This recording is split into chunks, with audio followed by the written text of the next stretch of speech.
News from South Korea, the murder of a young woman who was being stalked by her alleged killer for years has sparked massive outrage in the capital city of Seoul.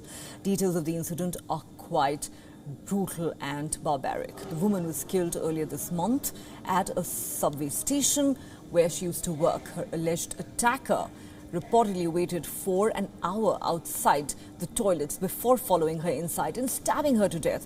It was the day before he was due to be sentenced for stalking the woman. Now, according to reports, this man had begun harassing the woman after they began working for the Seoul Metro together in 2019. When she reported him last October, he was fired from his job and subsequently arrested, but also later released on bail. And like many other stalking suspects in South Korea, he was also not subjected to any restraining order. Now, the woman's death has triggered anger and accusations that South Korean authorities are failing to take violence against women seriously. Hundreds of men and women have visited the station since the horrific incident to pay their respects to the victim. The incident comes a year after South Korea passed its much awaited anti-stalking law.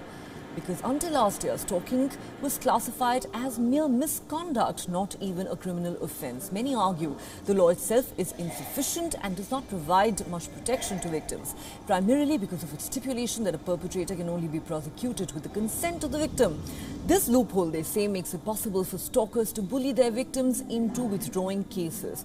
Data from South Korea's National Police Agency shows that since the stalking law came into force last year, some 7,000 stalking arrests have been made. However, only 5% of the individuals in these cases were detained in cases where police applied to the courts to get the suspect detained. 1 in 3 requests were in fact denied.